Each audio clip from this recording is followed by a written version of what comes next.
Bonsoir à toutes et à tous. On est à peu près au complet. Il y avait 80 inscrits, plus la pluie. Donc on est au complet. On va démarrer. Merci d'être là. On se présentera brièvement dans quelques minutes pour cette table ronde. Tout plaquer pour monter son resto. Vous n'êtes pas obligé de tout plaquer. Vous pouvez monter votre resto et être déjà un petit peu dans la restauration. Mais on va parler d'entrepreneuriat et de restauration ce soir. Je vais laisser la parole à Grégory qui nous accueille aujourd'hui dans ce superbe lieu. Et puis ensuite, on va pouvoir démarrer. Top. Bonjour tout le monde. Donc, moi, je m'appelle Grégory. Je dirige Ici Lundi. Donc, le Palace, c'est un lieu du réseau Ici Lundi. Ici, vous êtes dans un coworking, mais plutôt en fait un campus de start-up. Donc, l'essentiel des boîtes qui sont installées ici au quotidien sont plutôt des boîtes du digital. Voilà. Beaucoup d'entrepreneurs, un entrepreneuriat très différent de la restauration. Mais en fait, nous, ce qui nous intéresse là avec le défi, le petit projet Ici Lundi, c'est de travailler sur cette nouvelle semaine de travail, la manière dont aujourd'hui on est en train de recomposer un peu nos habitudes dans les usages du travail, dans le bureau, voilà, et la manière dont on fait une nouvelle expérience de ces lieux de travail. On le dit souvent, si on s'appelle Ici Lundi, c'est parce qu'on veut faire du lundi le plus beau jour de la semaine. Voilà. J'ai revu... voilà. Et il y avait le docu de WeWork, je ne sais pas si vous connaissez, et le fondateur de WeWork a fait beaucoup de choses bien, mais aussi beaucoup de conneries.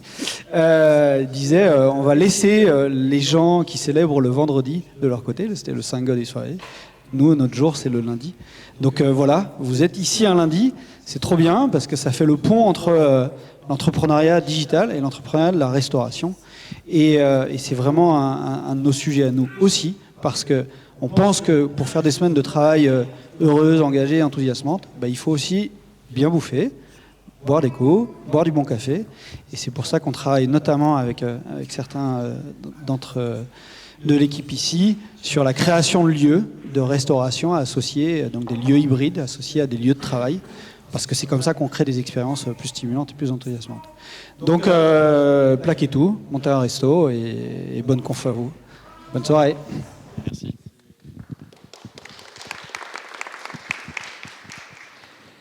Merci Grégory. Oui, en fait, un petit mot rapide sur Service Compris. Des lieux comme ça, en France, il en existe plein pour les entrepreneurs de la tech.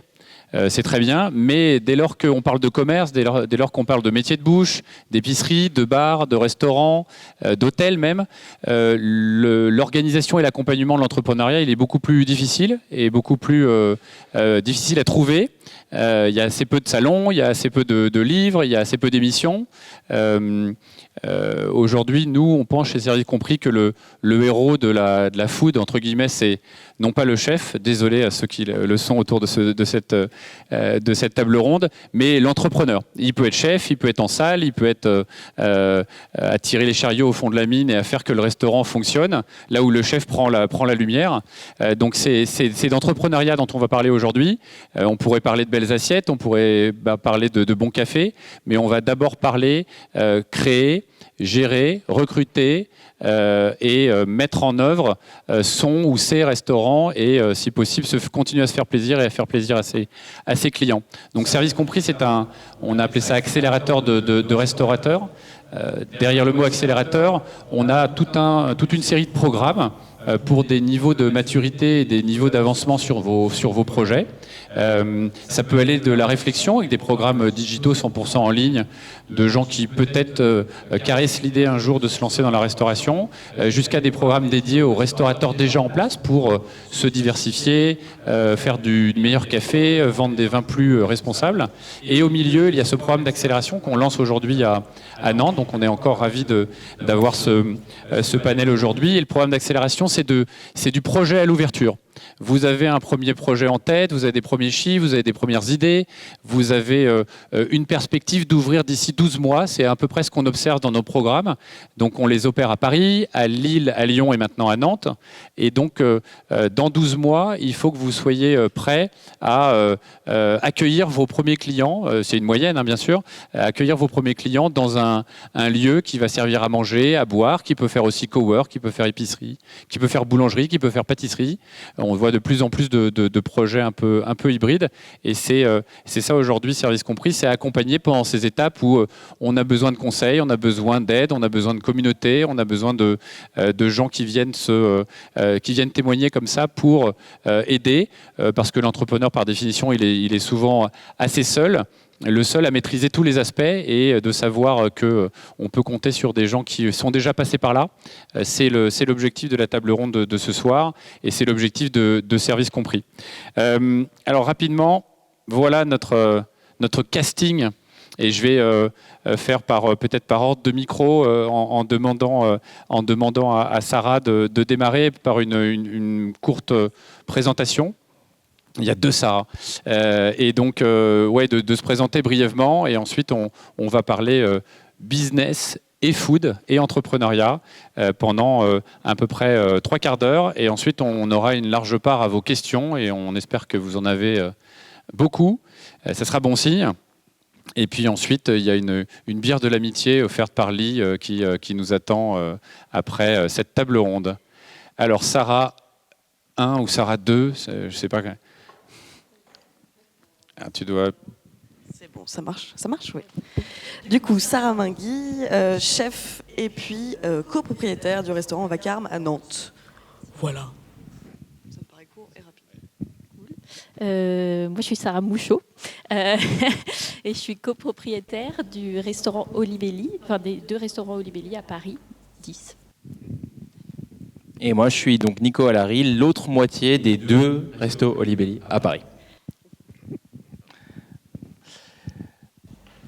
Moi, c'est Pierre-Antoine Arlot, cofondateur de Maison Arlot Cheng, avec mon épouse CJ Cheng, qui n'est pas là ce soir. Et on a ouvert il y a un peu plus de 3 ans maintenant la maison boulangerie-café, donc un espace où on fait du pain au levain, mais aussi un espace café où on accueille les clients pour la restauration du midi et du matin. Voilà. Bonsoir. Lee, je suis le directeur d'opération d'une brasserie locale qui s'appelle Little Atlantic Brewery, au Lab, pour les plupart qui connaissent. J'étais muté ici, bien évidemment, je parle bien français, j'espère que tout le monde comprend l'accent quand même. Mais j'étais muté justement pour ce projet, pour accompagner les patrons qui c'est son premier projet abouti. Voilà.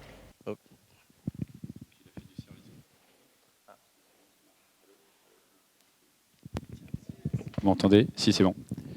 Très bien, merci à tous les 5. On a un certain nombre de sujets. On a des sujets autour de avec qui travailler. On a des sujets sur le démarrage. On a des sujets sur l'argent. On a des sujets sur les lieux. L'idée, c'est de passer en revue tout ça. On avait demandé à chacun, en fait, de donner une image des tout premiers pas aujourd'hui dans leur projet. Alors, c'est pour dire 2 choses là-dessus. Un, ils étaient à votre place il y a quelques années, on va dire. Ils étaient à votre place. On démarre au début, beaucoup d'incertitudes, beaucoup de questions. Un associé ou pas d'associé, une idée, un concept, quelques chiffres, quelques images, quelques envies. Et ça démarre de là. Alors la première question peut-être que je pose à chacun, c'est où cette image, elle date de quand et vous étiez dans quel état d'esprit quand devant le flipper, Sarah donnait à manger à Nicolas, quand Sarah était en cuisine et Pierre-Antoine commençait, il y a marqué mai 2019, et puis Lee commençait déjà à travailler dans les brasseries.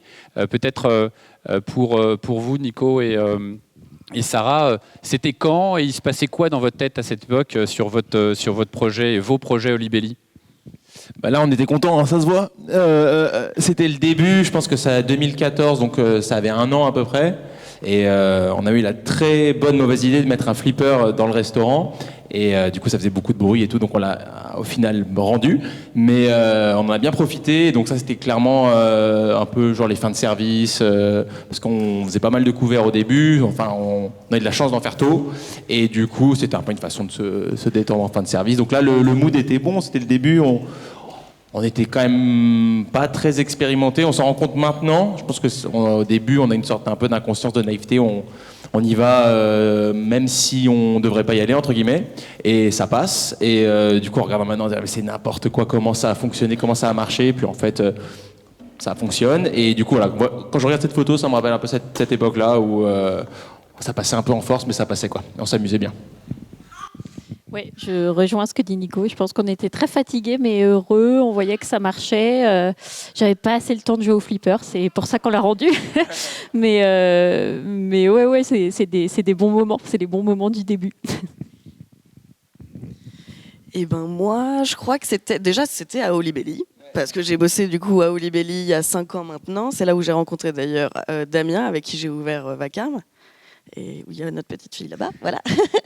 Du coup, ça c'était il y a 5 ans, je revenais de voyage en Amérique du Sud, qui m'avait fait prendre conscience que c'était vraiment la restauration que je voulais faire.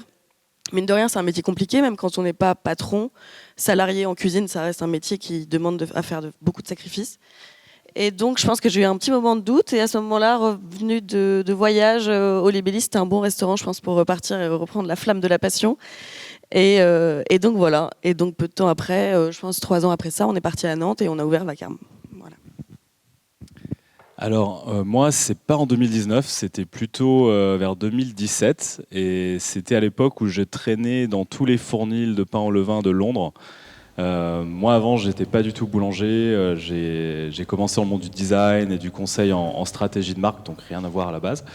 Mais beaucoup à l'international, donc on a pas mal voyagé avec mon épouse, on était à Shanghai, à Paris, et à Londres, j'ai découvert le pain au levain. Et c'est là que j'ai découvert la magie de cette fermentation et de ce pain quotidien. Et j'ai commencé à faire plein de pain chez moi et aller le plus possible backstage, c'est-à-dire d'aller voir les artisans, d'aller traîner un petit peu le week-end, d'essayer de voir si je pouvais mettre les mains dans le cambouis un maximum, mettre les mains à la pâte. Et ça, c'était un atelier où on apprenait à faire des pizzas au levain avec une de mes collègues, et j'étais hyper content apparemment. Voilà, c'était le début. Et moi, je ne sais pas trop les dates, mais je crois que c'est date de l'année 2014. J'étais à Paris et j'étais avec mes amis. J'étais en train de célébrer, a vendu mes parts dans une affaire que j'ai ouverte à Lyon. C'était un pub qui portait le nom de ma grand-mère. et aussi dans Tu as vendu ta grand-mère alors. Et aussi, j'ai eu les parts dans une bar à cocktail. Et j'ai embarqué dans une nouvelle aventure, c'est aider les autres structures un peu plus larges à faire du consulting. Donc ça, fait partie d'un des projets que j'ai posé là-dessus après. On va peut-être s'attarder un petit peu sur vos différents parcours et vos premiers pas, hein, premiers pas qui font un peu peur à tout le monde. Hein, est-ce que je quitte ma situation de salarié confortable ? Est-ce que mes quelques stages en salle ou parfois même en cuisine, est-ce que le fait de ne pas avoir une formation culinaire classique m'interdit d'ouvrir un restaurant. Vous le verrez que la plupart ici n'ont pas forcément des backgrounds de formation ou de cursus culinaire. C'est toute la joie et la richesse de la reconversion. Ces premiers pas, peut-être avec toi, Lee, c'est quoi ton parcours ? Tu as tout de suite fait de la brasserie, tu as tout de suite été dans le food business ou tu as fait autre chose ? Et qu'est-ce qui, à un moment, c'est devenu 100% de ton temps, voire plus ? À quel moment et les différentes peut-être questions ou les craintes que tu avais au moment de ces premiers pas ? Bon, je pense... Si je sais pas si vous êtes d'accord avec moi, c'est dans le sang un tout petit peu, quand même tu sens, même si tu es jeune, tu as une passion pour ça, tu as une curiosité. Donc j'ai toujours eu, mais j'ai jamais eu l'opportunité parce que j'ai embarqué en une carrière de rugby qui n'a pas duré très longtemps, mais qui m'a ramené en France. Et après ça, je parlais pas suffisamment bien français pour faire autre chose. Donc j'ai commencé à ramasser les verres dans un bar à cocktail. Et le temps que j'ai appris à parler un peu près français. Et dans ce moment-là, j'ai entré dans l'amitié bouche quelque part, par la curiosité, par les saveurs. C'était cocktail. Après, Ça a duré un bon 5 ans. Dedans, après j'ai embarqué dans mon premier affaire. C'était un bar irlandais. Jamais fait la nourriture avant. Gros problème de chef et qui m'a ramené dans la cuisine. Et c'est là où ça a commencé pour moi. Ma passion pour qu'est-ce que je fais aujourd'hui, quelque part. Toi, Pierre-Antoine, pur reconverti, Ouais. comme on en voit quelques-uns et de plus en plus. Moi, faire le grand saut, j'ai toujours l'image que j'ai eu un moment dans mon parcours d'avoir l'impression de gravir une falaise et d'arriver à un moment sur un espèce de précipice où on se pose la question, on y va pas. Et cette espèce de vertige et de côté assez pétrifiant de se dire est-ce que je plaque tout, est-ce que je laisse derrière une situation qui était bien, qui était confortable, en tout cas un chemin qui était tracé. Et c'est vrai qu'on m'a souvent demandé quel conseil tu pourrais donner dans ce genre de situation. Et moi, j'ai toujours eu cette approche, en tout cas pour moi, c'était de me préparer au maximum. C'est-à-dire de tout lire ce qu'il y avait à lire sur le pain au levain, d'aller justement rencontrer des gens, de parler aux gens qui avaient cette vie, d'aller dans leur cuisine, de voir est-ce que ça me plaisait, est-ce que je me projette dans cette vie-là. Et ce qui est assez paradoxal, alors il y a aussi des formations possibles. Moi, j'ai eu la chance de participer à la promotion de l'école internationale de boulangerie de Thomas Teffry-Chambellan, qui avait un côté aussi coaching et mentorat qui était hyper important. Et à la fin de tout ça, le truc qui est paradoxal pour moi, c'est que plus je me renseignais, plus je rationalisais le fait de dire je vais tout border pour que ça soit nickel et tout, d'un point de vue BP, d'un point de vue financement, préparation, plus je me disais mais attends, mais là si je saute, c'est quoi mon parachute en fait? Et si le parachute il crève, qu'est-ce qui se passe? Et si je tombe et que je m'écrase au final, est-ce que je me ferai pas mal et tout? Donc en fait, il y a ce côté de plus on se met proche du précipice, plus on est prêt à sauter, plus c'est paralysant. Et du coup, moi, ce que j'ai trouvé, ce qui m'a aidé, c'est de rester dans une dynamique, dans un espèce de momentum comme ça, dans un effet d'entraînement, où je me suis jamais vraiment arrêté. C'est-à-dire au moment où j'ai commencé à me former, à m'intéresser à tout ça, je me suis toujours entouré de gens qui bossaient ou qui avaient des projets comme ça similaires. Et du coup, ça crée un espèce d'effet d'entraînement qui c'est un peu comme quand on est prêt à sauter du haut de la falaise de la crique, là, on se dit, on est avec les copains, on dit, allez, on y va, et ça nous entraîne. Et du coup, on a plus cette dynamique qui nous permet de faire ce pas-là. Et après, c'est vrai que pour être honnête, à un moment donné, il faut aussi un peu débrancher le cerveau rationnel et se dire, faut être un peu fou pour faire ça au final. Je sais pas ce que vous en pensez, mais t'as le côté, faut y aller quoi. Et on jette. Et du fait d'avoir quand même préparé des choses en amont, on se jette pas dans n'importe quoi et on évite de se faire trop mal à l'atterrissage ou de sauter avec un parachute percé. Mais voilà, moi c'est ce côté préparation, dynamique, momentum en tout cas d'entourage aussi. On en parlera aussi peut-être tout à l'heure. Et puis à un moment donné, il faut juste débrancher le cerveau et y aller quoi. Et voilà. Je sais pas ce que vous en pensez les autres. Si je peux rebondir sur ce que tu viens de dire, moi à l'inverse, je me suis pas trop renseignée. Nous on a foncé, je pense un peu trop rapidement d'ailleurs, mais on a fait tout dans la spontanéité, l'impulsivité, parce que justement on avait peur d'avoir peur. Et on s'est dit il faut y aller parce que sinon on le fera jamais. Et donc, alors, je dis pas que c'est la meilleure solution parce qu'on a fait pas mal d'erreurs finalement derrière en voulant faire les choses trop vite. Parfois, il vaut mieux y réfléchir un petit peu en amont. Mais en même temps, une fois que tu as passé le cap du tout début, c'est-à-dire en fait t'as ton prêt, t'as ton lieu, en fait, t'as déjà une énorme partie qui est faite. Bon, ok, il reste énormément derrière, mais au moins tu te dis que t'as la base, c'est-à-dire que maintenant c'est le début, t'as les clés en main, et puis il n'y a plus qu'à, c'est ça, exactement. Ouais. Voilà. Nicolas, Sarah, vous, c'est quoi vos parcours avant Olibelli, la restauration ou pas de restauration du tout? Nous, en fait, on est des faux reconvertis parce que dans le sens où on s'était engagé dans une carrière, l'intermittence, donc l'audiovisuel. Moi, je devais être monteur, effets spéciaux, tout ça. Puis Sarah, la production audiovisuelle, cinéma. Mais on est des faux reconvertis parce qu'on n'a jamais vraiment commencé à faire ce métier-là. En fait, On a un peu senti le loup avant de commencer. On s'est dit, l'intermittence, il faut des heures, machin. Puis après, c'est un système d'année en année, il faut collecter des heures et tout. On va se retrouver bien bloqué dans ce système-là. Donc on s'est dit, on avait genre 20 ans. On s'est dit, on avait notre diplôme et tout. On s'est dit, bon, voyageons maintenant. Et puis après, si on veut faire de l'intermittence, on en fera. Mais si on met le doigt dans l'engrenage de l'intermittence, on partira jamais. Donc on est parti à Vancouver.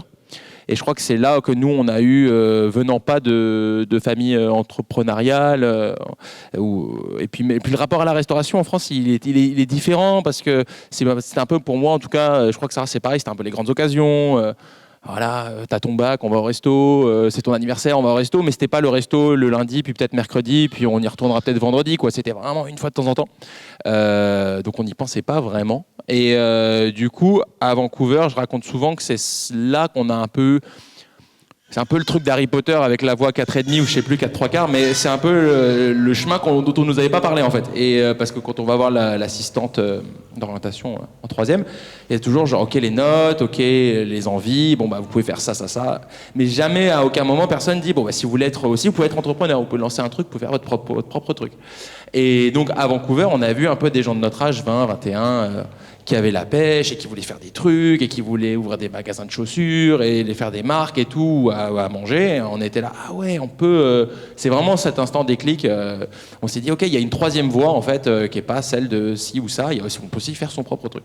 Et voilà. Donc si je dis qu'on est des faux reconvertis parce qu'on devait faire quelque chose, mais en fait on n'a jamais vraiment commencé à le faire non plus. Donc c'est pas comme si on avait comme PA une grosse carrière et qu'après on avait dit ça j'ai plus envie de le faire, maintenant je fais autre chose. Donc du coup on était moins paralysés parce qu'on n'abandonnait pas grand chose non plus. Et pour revenir sur ce que tu disais aussi, parce que j'ai réfléchi dans le train, et je me disais, ce truc de tout plaquer pour, je comprends que c'est catchy pour un talk et tout, mais je crois pas que ce soit une bonne stratégie. Ça donne un peu une idée de tout balancer, et puis fuck it, on va ouvrir un resto, alors qu'il faut surtout pas avoir une approche fuck it, en fait, il faut plus se dire, bon, j'ai vraiment envie de le faire, mais moi je suis plus dans l'approche de PA, et je pense que Sarah aussi, c'est vraiment de research, rechercher le truc, réfléchir, prendre son temps. D'ailleurs nous, quand on nous a obligés à faire un business plan, parce qu'au début nous aussi, on voulait pas faire de business plan, on savait ce qu'on voulait, on l'avait dans la tête, on l'avait mûri pendant des années, etc. Let's go. Et non, il nous faut des chiffres, il nous faut un BP, etc. Et au début c'était la punition. En fait c'est la meilleure chose qui nous soit arrivée, on le dit souvent. Ça oblige à réfléchir, ça oblige à regarder les chiffres, ça oblige à se projeter. Et au début c'est vraiment la punition, quoi, la flemme. Mais en fait c'est le meilleur truc parce que ça oblige. Et après on maîtrise son projet sur le bout des doigts. Et donc après il faut mélanger ce côté un peu relou du business plan avec un brin de folie à la vacarme, et après ça fonctionne. Et c'est vrai que, mais par contre, à un moment il faut quand même lâcher la branche. Et c'est vrai que nous ce qu'on voit avec Sarah, et je la laisserai parler de ça après, mais on voit pas mal de gens de chez nous ou même d'ailleurs qui viennent nous voir pour des conseils, nanana, et ils veulent tenir deux branches en même temps, quoi. Ils veulent en même temps lancer un business, mais en même temps garder leur taf et machin. Et à un moment, il faut quand même se lancer, quoi. Donc il faut avoir un petit peu de folie, comme tu disais. Mais bon, si tu calcules bien ta trajectoire, tu te rattrapes normalement correctement la branche d'après. Ça, c'est la méthode PA, et je pense que c'est important. Mais voilà, à un moment, il faut aussi se lancer, et ça, c'est indéniable, et accepter d'avoir peur, comme tu disais, avoir peur d'avoir peur. Ça fait partie du projet, malheureusement, et du parcours, je crois. Oui, juste pour rajouter sur la prise de risque, c'est vrai que c'est inhérent en fait de commencer un business, en fait de prendre ce risque. Et c'est en effet, comme disait Nico, parfois les gens veulent tenir les deux branches en même temps et continuer leur travail en CDI avec la mutuelle et tout, mais en même temps commencer leur resto, etc. Et au bout d'un moment, en fait, s'il n'y avait pas de prise de risque dans le fait d'ouvrir un restaurant, tout le monde ouvrirait un restaurant, parce que c'est trop bien. Mais cette prise de risque, elle déclenche aussi une sorte d'instinct de survie, que je pense que nous, on a vraiment eu au début, de se dire, mince, mais on a mis tout. On a mis tout là-dedans, en fait. Comment, enfin, il faut absolument que ça marche, mais en même temps, on ne veut pas faire un truc, juste un crowd pleaser, juste pour avoir des clients et tout. Il faut garder ce pourquoi on a voulu, nous, ouvrir Olibelli, parce qu'il faut garder cette passion, mais tout en ayant cet instinct de survie pour que ça marche, et ça, je pense que c'est assez important dans le risque. En fait, le risque, il ne faut pas qu'il soit paralysant, en effet. Mais ça peut aussi avoir un effet positif qui donne une énergie qu'on n'aura plus jamais, en fait. Parce que c'est des moments hyper magiques et vivifiants, quoi. Donc, Alors, c'est vrai qu'on dit tout plaquer, tu as raison, Nico, c'est catchy. Mais c'est aussi pour dire que ça peut pas être. Vous pouvez pas. À un moment, il va falloir faire un choix. C'est un job qui prend 120, 130, 150% du temps de cerveau disponible. Donc c'est vrai que on voit arriver des projets en disant oui, mais je vais attendre d'avoir les clés de mon local pour quitter mon boulot. Bah non. Parce qu'il faut, une fois qu'on a les clés du local, il faut très vite ouvrir. Et si c'est pas préparé avant, c'est assez compliqué. Peut-être petit aparté sur le business plan. Ça fait peur à beaucoup de monde. Alors, il faut savoir qu'un business plan, c'est pas que des chiffres, hein, c'est des images, des mots et des chiffres. Et c'est hyper important aujourd'hui de mettre quelque part noir sur blanc toutes vos idées pour ensuite les rationaliser, faire des choix, convaincre des gens. Beaucoup de gens ont peur des chiffres, mais je pense que vous êtes d'accord qu'il faut quand même un tout petit peu pas aimer les chiffres, mais en tout cas les comprendre et les manier. Donc les gens qui nous disent j'aime pas du tout les chiffres, il va falloir s'y mettre un petit peu. Quand on est entrepreneur, il faut toujours un peu aimer les chiffres, ne serait-ce que quand vous ferez votre caisse le soir ou qu'il va falloir calculer le food cost de tel ou tel produit. Il faut se mettre un petit peu en position de chiffres, même si vous avez un bon comptable, même si vous avez quelqu'un qui vous a aidé à faire le BP à l'origine, il va falloir vous mettre un petit peu aux chiffres. C'est une bonne transition peut-être pour passer au deuxième sujet. La vie d'entrepreneur fait que vous devez savoir ce sur quoi vous êtes bon et ce sur quoi vous avez besoin d'aide. Donc c'est l'entourage. L'entourage, c'est à la fois de s'accorder avec vos entourages respectifs pour savoir si c'est le bon moment pour entreprendre et de se lancer et d'être peut-être moins visible pour la famille, moins visible pour les amis pendant cette phase d'entrepreneuriat, et aussi de dire, là, je n'y veux pas y arriver tout seul. J'ai besoin d'un avocat, j'ai besoin d'un comptable, j'ai besoin d'un associé. Qui est autour de vous? Comment vous avez réglé un petit peu, en tout cas, vous avez parlé de ces projets-là avec vos proches ou vos familles qui, peut-être au début, étaient un peu circonspects. Hein. Je parle notamment sur des reconversions pures et dures. Et à quel moment vous vous êtes dit, là, je dois déléguer parce que c'est trop compliqué, je ne peux pas savoir tout faire, je ne peux pas tout faire, sinon je vais exploser en vol. Comment vous avez, qui vous entoure et avec qui ont été et sont encore les personnes clés dans vos différentes affaires autour de vous, sur place ou à côté? Je commence, ouais. Du coup, quand on est rentré, on n'en a pas parlé, mais on a vécu en Australie après le Canada. Et c'est là qu'on a vraiment eu nos expériences dans la restauration, etc. Et quand on est rentré à Paris avec Nico, avec cette idée d'ouvrir un lieu, on a eu un petit peu du mal avec notre famille qui nous aimait beaucoup et qui comprenaient pas notre projet parce que servir du petit déjeuner, être ouvert de 9h à 16h en 2012 à Paris, c'est pas quelque chose qui existe vraiment, donc voilà, c'est compliqué c'était compliqué pour eux de se projeter. Je pense qu'ils nous aimaient et qu'ils voulaient nous protéger et qu'ils se disaient ils vont pas y arriver, donc on préfère leur mettre un frein. Donc c'est vrai que ça, avec Nico, on a vraiment essayé de prendre de la distance là-dessus en se disant, nous, on croit en notre projet, on aime aussi notre famille, mais on comprend qu'ils ne comprennent pas. Donc on va un petit peu prendre de la distance là-dessus pour faire ce que nous, on a envie de faire. On a mis un peu en capsule, en quelques mots, le projet pour qu'il reste pur et qu'il ne se fasse pas trop polluer par notre entourage. Et puis après, quand on a fait le business plan, en effet,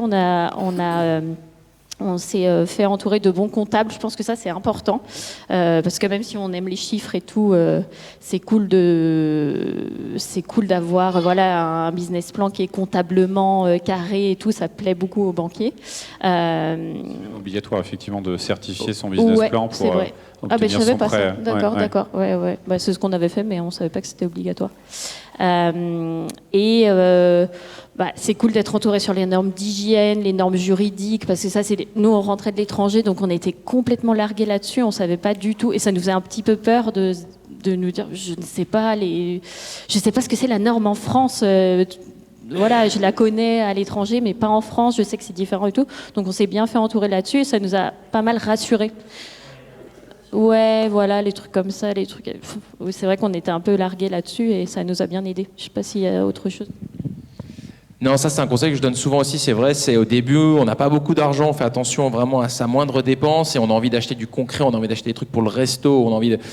parler assiette, on a envie de parler speaker, on a envie de... Mais le premier chèque, il faut faire un chèque de conseil en fait. Il faut mettre de l'argent dans le conseil et c'est vrai que ça fait mal, dans le bon conseil, ouais. Donc nous, en l'occurrence, une juriste pour la structure et franchement au final c'est un conseil qu'on a amorti depuis des années donc SAS, SARL, URL, on n'est pas tous experts donc allez voir un ou une bonne juriste et lui dire voilà nous on a envie d'être deux, on n'a pas envie de partager, on a envie d'être 50-50, on a envie de ci, on a envie de ça, on a envie de pouvoir sortir de telle manière et ça en parler à un juriste et voilà échanger avec cette personne pour savoir déjà ça c'est la fondation en fait, ça sert à rien d'essayer de construire une espèce de château de cartes avec une fondation toute pourrie, il faut d'abord commencer à mettre un peu de sous dans la partie juridique et au début on comprend pas pourquoi et ça nous blase parce que c'est des grosses sommes et elles n'ont pas vraiment de sens mais c'est vrai que la structure qu'on a posée pour Olibelli en 2013 c'est encore la même aujourd'hui, on n'a jamais revu les statuts, il n'y a pas eu besoin, ils étaient bien faits, ils sont corrects et c'est vrai que du coup on a pu construire là-dessus puisqu'à la base elle est en béton armé, ferraillé, solide et après on a pu commencer à monter des étages dessus, on peut pas monter des étages sur une mare de boue. Donc il faut mettre ce chèque au début, même si c'est pénible. Après, il y a le chèque chez le comptable aussi. C'est vrai que c'est chiant aussi, parce que tu as l'impression que tu as fait le boulot, tu as fait un beau tableur sur Numbers, il y a les couleurs, il est carré, il est propre, pour toi il a du sens. On l'a fait, hein. On a fait ça, on l'a montré à un banquier, il a regardé, il a repoussé, et puis c'était la fin du rendez-vous. Donc du coup, on a repris nos chiffres, on les a donnés à un comptable, et on lui a donné 500 €, et puis lui, il a transformé nos chiffres en chiffres comptables, amortissement, je ne sais quoi. Et après, on l'a remontré au banquier, et puis boum, voilà. C'est comme dans les jeux de RPG, je ne sais pas si vous connaissez, il faut débloquer des actions, et puis à un moment, ça passait pas, le banquier, il buguait, et à un moment, on lui a donné des chiffres de comptable, et hop, on est passé au niveau suivant. Donc ça, c'est vraiment... Et puis, avocat aussi, plus tard, hein, si on a un litige de voisinage...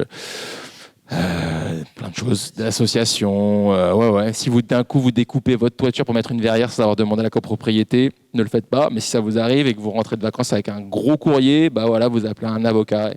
Il y a toujours une solution en fait. Et voilà, il faut pas être cheap sur le conseil en fait. Faut pas essayer de gratter 500 € ou 1000 € au début parce que c'est de l'argent qui permet de faire des choses propres et carrées et qu'après si vous voulez faire plein de choses, c'est trop bien d'avoir de l'ambition, mais il faut vraiment, je pense à la base, penser à sa fondation. Malheureusement, ça passe par ça. J'ai oublié le reste de la question, mais ça, je pense que c'est un bon conseil en vrai.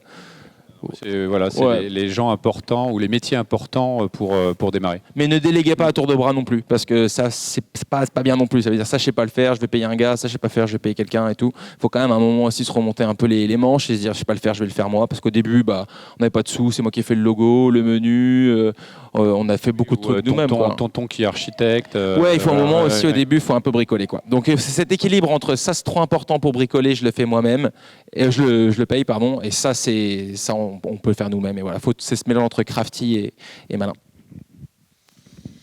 Sur l'entourage, moi, j'aimerais parler parfois aussi du coup de l'association.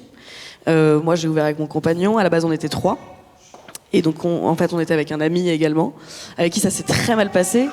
L'association, ça peut être génial parce qu'en soi, ouvrir quelque chose seul, ça demande quand même... Il y a beaucoup de responsabilités sur les épaules, beaucoup de choses à faire parfois seul, dont on a dit logo, etc. On ne sait pas tout faire et donc c'est cool d'être à 2 pour pouvoir rechercher un peu de chacun de son côté. C'était cool d'être à 3, mais il s'est trouvé que ça s'est quand même assez mal passé derrière. Donc on a quand même vécu, je pense, la première année de vacarme très très mal avec le moral, alors qu'on n'en pouvait déjà plus d'une ouverture de travaux, etc. Et derrière une association qui se passe pas très bien. Donc je dirais que ça, il faut peut-être faire attention à ça un maximum et du coup avoir un bon avocat, faire signer des papiers dès le départ, même si on est en couple, savoir en fait tout de suite se protéger pour être sûr que s'il y a le moindre problème, derrière on peut finir correctement et que tout le monde s'y retrouve. Et je pense que ça c'est hyper important. Et puis comptabilité, complètement, je reviens là-dessus à fond. Je dirais que nous, le problème c'est qu'on a écouté le comptable à fond. Et puis en fait, du coup, on a voulu faire des économies en se disant on va faire des économies là, là et là. Et derrière, on a fait des économies sur des trucs qui étaient trop importants, comme les travaux. Et du coup, aujourd'hui, on se retrouve avec un restaurant qui a 3 ans de vie, et qui, on dirait que je vais pleurer, et qui, qui a 3 ans de vie. Mais toi, ça a l'air terrible les travaux là. Oui, c'est ça. 3 ans de vie, et qui, en fait, est un peu au bout du souffle. Il faut refaire la cuisine complètement parce qu'on a fait des économies avec un mec qui nous a fait un carrelage qui est pas droit. Enfin bref, voilà. Et ça, c'est des mauvaises économies. Donc voilà, faire attention à ça aussi. Ouais, c'est ça, c'est que tu as des experts qui peuvent te conseiller sur leur domaine d'expertise, mais ça ne veut pas dire qu'ils sont experts de ton métier.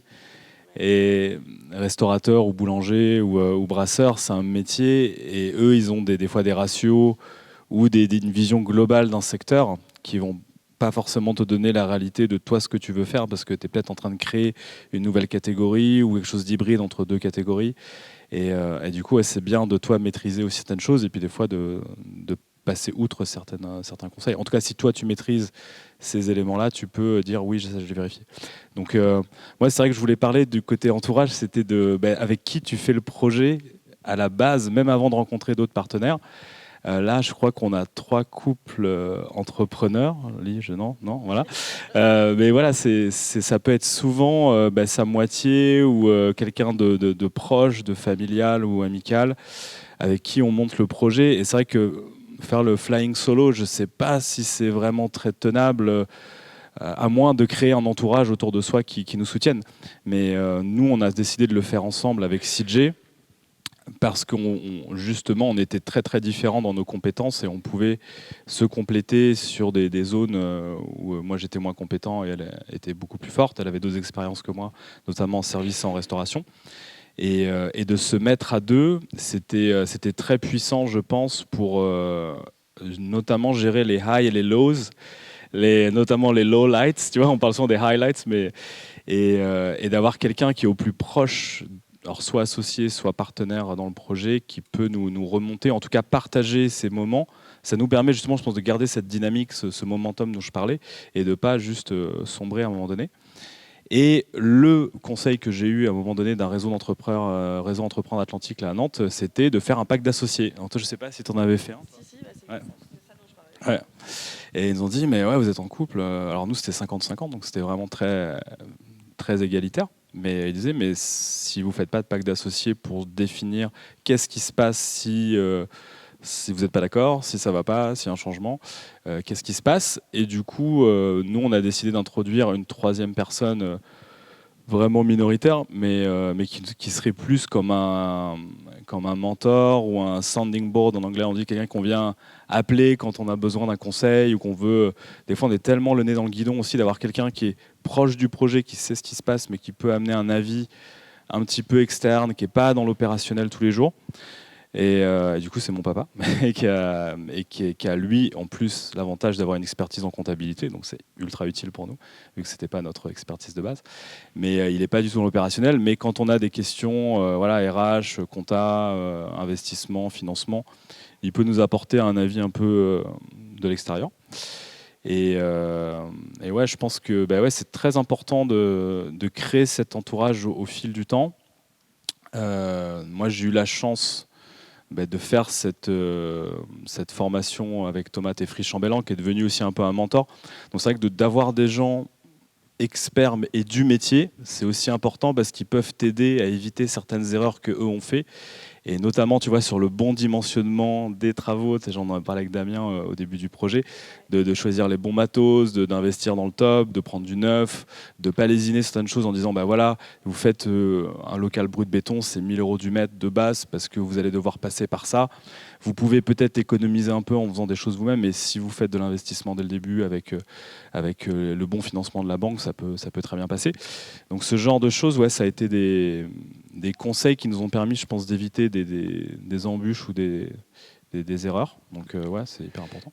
Avant peut-être de te laisser la parole, Lee, sur ça, c'est vrai que c'est des documents qui, les statuts et pactes d'associés, ces documents ne sont pas très agréables à signer parce que globalement, il faut prévoir le pire, il faut écrire le pire pour que si éventuellement il arrive ce dont personne n'a envie, il y ait des solutions juridiques derrière ça. Alors quand on est en couple, c'est aussi difficile. Est-ce que c'est 50-50? Est-ce que c'est 51-49 pour qu'il y ait toujours quelqu'un à la fin qui décide, qu'il n'y ait pas de situation de blocage? Est-ce que vous voulez des investisseurs? Est-ce que vous voulez aller vous faire prêter de l'argent ou avoir des investisseurs? Est-ce qu'il y a des impacts aussi sur la gouvernance? Donc tout ça, c'est des choses, vous avez une idée du degré d'autonomie que vous voulez avoir sur votre affaire. Et après, un avocat, un ou une juriste vous mettra en mots donc c'est juste une version juridique de votre volonté de partager, d'être à 2, d'être à 3, d'avoir des investisseurs. Les investisseurs, on va en parler brièvement, mais aujourd'hui, vous pouvez aller demander à la banque que 35% que si vous avez, vous devez amener 35% de la somme que vous voulez emprunter.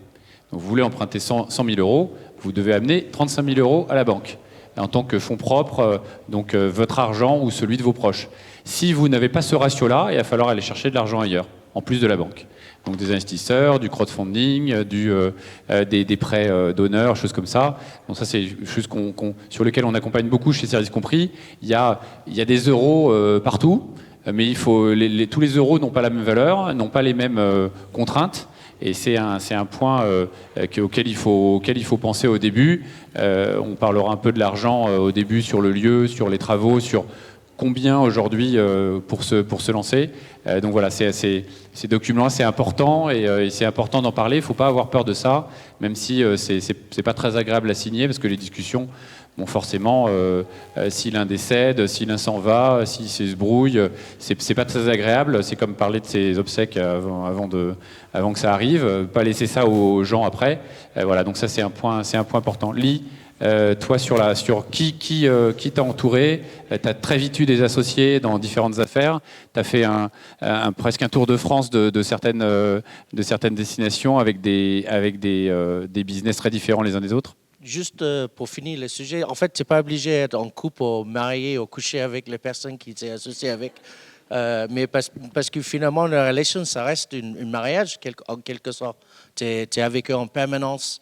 Si tu n'arrives pas à dormir la nuit, parce qu'il y a un souci ou quelque chose, tu es la première tu vas appeler. Ton femme, elle peut être même jalouse de fois, parce que vous passez tellement de temps ensemble. Donc, moi, j'ai choisi mon premier patron en France, en fait, parce que j'ai aidé lui à ouvrir plusieurs affaires. On a eu une affinité et c'était ma mentor en ça. Donc, je parti un peu dans les facilités là. Mais les projets qui ont ouvert, c'était un projet que je rêvais ouvert. Et c'était après passer les années, presque 10 ans, 7-8 ans, dans le cocktail. J'ai cherché à voir la convivialité d'un pub parce que je suis néerlandais. J'arrivais à voir cette vie-là. J'arrivais à approcher un peu la nourriture. Et après, tu touches un certain âge où c'est beaucoup plus agréable. Donc lui c'était mon ex-patron qui j'ai décidé d'accompagner dans mon premier projet. Donc j'ai eu avec lui, j'ai été accompagné par les comptabilités qui je connais, qui j'ai l'affinité avec. Et donc voilà, ça c'était. J'étais en besoin de quelqu'un avec les cheveux gris à ce moment-là, tu vois, quelqu'un avec du sagesse et l'expérience. Sinon, moi, je n'osais jamais en lancer. Voilà. Je vois de quoi tu parles. Pour les cheveux gris, je parle. Parfait. Alors, c'est vrai que toutes ces questions-là, est-ce que je veux bosser le week-end? Est-ce que je veux bosser le soir? Est-ce que, comme au Libelli, c'est plutôt petit déjeuner, et après-midi? Est-ce que j'ai envie d'ouvrir 5 jours, 7 jours? Est-ce que j'ai assez d'argent pour y aller tout seul? Est-ce que je dois m'associer, chercher de l'argent? Tout ça, c'est des choses qu'il faut effectivement, qui mettent du temps à se mettre en place, des rencontres, des opportunités. Il faut effectivement régler un petit peu les curseurs sur votre BP en disant voilà mon idée et puis essayer de convaincre des gens derrière. Peut-être le dernier sujet, c'est pour soulever un peu le capot de vos différentes affaires les uns les autres. Comment s'est organisée votre recherche de lieu? Bien sûr, le BP a dû évoluer une fois que le lieu n'était pas tout à fait sur les chiffres que vous aviez envisagés. Comment vous avez passé ces 6 mois avant l'ouverture? Et puis peut-être aussi au passage nous faire un petit descriptif rapide d'aujourd'hui. C'est quoi vos lieux? Il y a combien de couverts? C'est ouvert quand? Qui travaille avec vous? Combien de personnes? Quelques chiffres que vous avez envie de donner ou pas pour savoir un petit peu la volumétrie, peut-être pour donner des indications d'un point de vue business de vos différentes affaires du moment. Donc, longue question, mais effectivement, qu'est-ce qui s'est passé avant l'ouverture? Et depuis cette ouverture, comment les choses évoluent et quel est votre rythme de croisière en termes de business et en termes de fréquentation? Je vais continuer. Ouais. C'était la question dont, quand on parlait de la table ronde, du lieu et de l'offre, et c'était un petit peu la question de la poule et de l'œuf des fois, parce que est-ce qu'il faut avoir un lieu pour définir l'offre qu'on va mettre dedans, ou est-ce qu'on sait exactement ce qu'on veut faire et du coup il faut trouver le lieu qui est parfait pour ça? Et en fait, j'ai essayé de retourner la question dans tous les sens et je me disais, il y a tellement de contre-exemples, je connais tellement de restaurateurs qui ont trouvé un lieu parce qu'ils ont une super opportunité, mais il n'y avait pas d'extraction, du coup ils ont essayé de faire que du cru et faire un concept japonais alors que c'était pas ça à la base qu'ils faisaient, ou à l'inverse des gens qui ont été drivés par leur offre et qui ont cherché, épluché plein de lieux avec plein de baux différents pour trouver le lieu parfait qui correspond à leur offre. Et c'est vrai que moi là, je réfléchissais à la maison, comment on a fait. En fait, on ne s'est pas posé cette question-là au début du lieu, on s'est posé la question en amont de la philosophie, en fait, de quel rôle on voulait jouer dans la vie des gens au final. Quelle mission, quelque part, on donnait à la maison. Et du coup, je pense que ça peut être assez puissant. Ça, c'est un peu l'ancien personne qui travaille dans le design qui réfléchit là, mais c'était l'idée de se dire, si on a un fil rouge qui est assez cohérent et puissant, qui permet de connecter tous les éléments de l'offre jusqu'au lieu, en passant par toute l'expérience, ça peut être quelque chose de très très puissant et de ne pas se laisser forcément définir par une bonne affaire sur un lieu ou par une offre complètement calée. Donc nous, moi, quand j'ai fait la formation à l'École internationale de boulangerie, on avait fait un BP super calé. J'ai eu la chance d'avoir un laboratoire pendant 4 mois où j'ai pu tester toutes les recettes, calculer tous les food costs, avoir le truc, mais nickel chrome. Et du coup, quand on a commencé à chercher sur Nantes, j'avais déjà une offre très très bien définie. Et on a trouvé très vite un lieu brut de béton qui allait être livré avec un nouvel immeuble sur l'île de Nantes. Et le lieu était trop grand. Et du coup, le lieu était divisible en lots, donc on s'est posé la question, est-ce qu'on prend qu'une partie du lieu pour faire la boulangerie, peut-être un petit comptoir sympa, et puis c'est tout, ça rentre dans les cases de ce qu'on avait défini.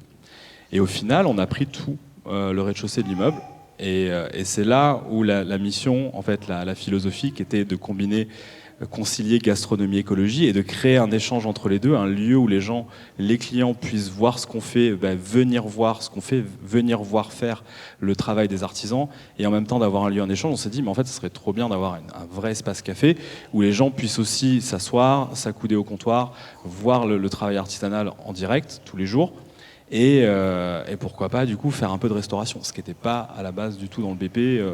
Et d'ailleurs quand j'ai fait la formation de Thomas, lui qui ne s'y connaît pas en restauration, disait moi je te conseillerais pas là-dessus parce que j'ai l'honnêteté de te dire je connais pas les ratios, je sais pas comment ça marche, je sais pas comment faire de l'argent avec ça, donc je te laisse vraiment tout seul avec ça. Et du coup on a ouvert très humblement avec un petit espace restauration et aujourd'hui on est devenu un vrai restaurant en plus d'une boulangerie, un café, une pâtisserie et j'aurais pas pris tout le rez-de-chaussée de l'immeuble, j'aurais pas eu ça en fait. J'aurais pas pu faire ça, j'aurais pas pu faire de resto et j'aurais pas pu avoir cet espace-là. Donc il y a toujours ce côté-là et je pense qu'aussi on est très clair sur la mission, en tout cas sur l'ambition et le rôle que l'on veut jouer au final. Qu'est-ce qu'on veut créer au final, qu'est-ce qu'on veut apporter, quel impact on veut avoir dans la vie des gens. Ça peut nous aider à faire des choix. C'est-à-dire quand on a une offre, quelque chose qui nous tombe sous le nez, on a peut-être le nez pour se dire tiens je vais prendre un peu plus grand et ça va le faire, ça fera un truc cool. Et aujourd'hui donc le local il fait 200 mètres carrés, il était brut de béton donc on a dû tout agencer, aménager avec archi de base. On a fait le choix, comme moi je voulais que ce soit un lieu artisanal, de faire plus de prod que de salle. Donc il y a 150 mètres carrés d'atelier parce que moi j'y allais y travailler tous les jours comme le reste de l'équipe au début, c'était vraiment ça le projet. Et c'est toujours le cas pour la plupart des semaines. Et ça veut dire que je voulais que ce soit confort aussi. J'avais beaucoup bossé dans les lieux où les lieux de travail n'étaient pas confort. Et même si l'équipe adorait le resto et adorait la boulangerie et trouvait que les produits étaient super, ils souffraient tous les jours au taf et ça, c'était pas cool. Donc on a voulu vraiment prendre le plus de place possible pour la prod. Et maintenant, on ne le regrette pas parce que comme on fait beaucoup plus qu'au début, on peut suivre la cadence. Et du coup, il y a 150 mètres carrés de prod, le reste qui est en salle. Et on l'a dimensionné pour faire quelque chose qu'on avait en objectif en année 5. C'est-à-dire, on s'était dit, l'outil de production, il doit pouvoir faire tant de quantité de production de produits, de kilos de pâtes de pain, combien de pain on peut mettre dans le four à chaque étage, combien de surface on a besoin. Et du coup, ça, on l'a très très bien calculé dès le début pour se dire, si en année 5 on fait tant, on est capable de le faire sans acheter un autre four, sans agrandir le local, sans avoir à faire ça. Et aujourd'hui, on le fait en année 3, ce qu'on avait prévu en année 5, donc on est content d'avoir suffisamment d'espace et le matos qui suit. Et du coup, mais on a ouvert en faisant 6 fois moins de clients que cette semaine. Donc il y a un côté un peu flippant aussi quand tu ouvres un grand lieu que tu as dimensionné pour faire une certaine quantité et que la première semaine, tu n'as pas forcément...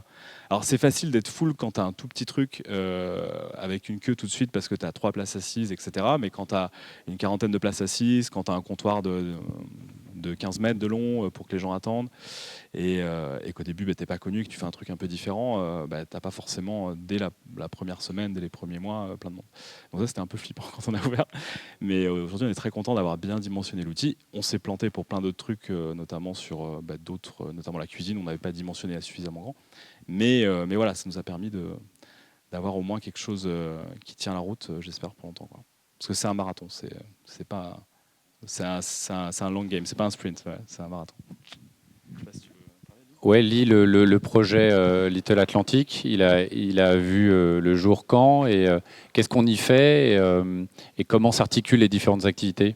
Ok, juste rejoindre Pierre sur son resto et le fait qu'il s'était dit conseiller au début à pas intégrer le resto parce que en fait souvent ton concentration ça part sur tes faiblesses et ça part sur, il faut toujours concentrer ou tes points forts et la raison d'être dans l'affaire. Et c'était une des erreurs qu'on a fait à Little Atlantic Brewery parce qu'il était démesuré les capacités d'accueil. Donc nous on est brasseurs, on vend de la bière. Et après on est foutu un grand espace d'accueil qui était très très dur à maîtriser. On montait une belle journée, on peut dépasser les 600 couverts. Donc et quand tu es là pour créer une marque de bière et tu es obligé à servir 600 personnes, c'est pas toujours évident. Et pour trouver les gens compétents pour faire ce genre de boulot. Donc c'était très très dur à maîtriser. On était ouvert en décembre 2019, bien évidemment, comme vous tous, fermé en mars. 3 mois fermé, réouvert. Nouvelle équipe, parce que entre-temps, tu as perdu l'équipe. On n'a pas eu les systèmes suffisamment en place. Il n'y a eu rien. Après, tu réouvres avec une autre équipe, un autre chef. Après, on a tenu le baraque jusqu'à octobre. Après, il est fermé pendant 7 mois. Après, une nouvelle équipe. Donc, maintenant, c'est notre première année ouverte depuis la conception. Donc, on a trouvé notre... je n'ai pas envie de dire ça, mais on a trouvé notre bonheur cette année. On se sent bien. Touche du bois. Nous, on avait juste une idée simple d'ouvrir un bistrot de quartier. Le soir, petite assiette simple, pareil, un peu funky, et puis du vin nat. Voilà, donc nous, notre but, c'était de trouver surtout un endroit bien, avec une super localisation. Donc on ne voulait pas se retrouver un peu perdu, on voulait être vraiment dans le centre. Nous, on était assez proches de certains bars du quartier centre, donc Kafka et Monsieur Machin, qu'on connaît bien, Café Beko qu'on connaît bien aussi. Donc en fait, on s'est dit, on veut être à cet endroit-là. Parce qu'on sait qu'on a des copains qui bossent autour. On sait qu'en fait, nous, ils peuvent venir manger le soir chez nous et puis du coup aller boire un coup chez les copains d'à côté et inversement. Et on s'est dit que c'était finalement un bon moyen pour s'entraider. Parce qu'on savait qu'on pouvait vraiment tous se faire passer les clients et puis voilà, que les clients s'y retrouvent aussi très bien dans un quartier comme ça. Donc voilà. Et puis petit à petit, en fait, on a trouvé donc le lieu. Vacarme, c'est une cuisine de 9 mètres carrés, sans extraction à la base. Donc on a dû créer une sorte d'extraction qui ressemble à une extraction, mais qui n'est pas complètement une extraction. Donc on n'a pas le droit de faire de friture, par exemple. On n'a pas le droit d'avoir de flammes, de vraies flammes. Donc tout ça, en fait, ça nous a fait aussi repenser notre manière de cuisiner. Donc le chalumeau est devenu notre meilleur pote. Voilà, petite plancha, mais tout est possible à partir du moment où on est un peu MacGyver sur les bords. Et je pense que quand on est cuisinier et quand on est restaurateur, il faut être un peu MacGyver parce que de toute manière, il faut trouver des solutions en fonction des problèmes qui arrivent tous les jours. Parce que tous les jours, il y a un problème. Pas forcément un gros problème, je vous rassure, mais un petit problème. Donc voilà, donc le lieu a évolué petit à petit. Aujourd'hui, on est 4 en cuisine avec moi, 3 en salle avec Damien, et on fait 40 couverts, midi 40 couverts, soir, dans une minus cuisine. Et là, on est arrivé au maximum de ce qu'on peut faire. Clairement, on ne pourra pas faire plus. Et je pense que ce qu'on aurait peut-être voulu savoir avant nous, c'est justement jusqu'où pouvait aller notre lieu, en fait. Tu parlais d'outils de travail, et c'est vraiment ça. De quoi est capable mon lieu, en fait, jusqu'où il peut aller, et du coup, comment moi je vais pouvoir faire pour évoluer, et comment les gars qui bossent avec moi vont pouvoir évoluer à l'intérieur de ce lieu-là. Et je pense que ça, c'est important finalement de le savoir à la base. Savoir si un jour ou l'autre, tu pourras te dégager un peu de temps, ou est-ce que tu devras toujours être dans l'opérationnel. Et ça dépend complètement de la taille de ton lieu, et de ce que tu veux faire. Ouais. Nicolas, Sarah, vous avez plusieurs lieux. Et vous êtes parmi les seuls sur cette table ronde. Comment justement ces différentes étapes se sont faites? Le premier, le deuxième, comment vous avez essayé de concilier, si possible, les deux? Comment vous êtes répartis? Peut-être qu'il y en avait un qui était très Olibelli 5 et l'autre très Olibelli 19.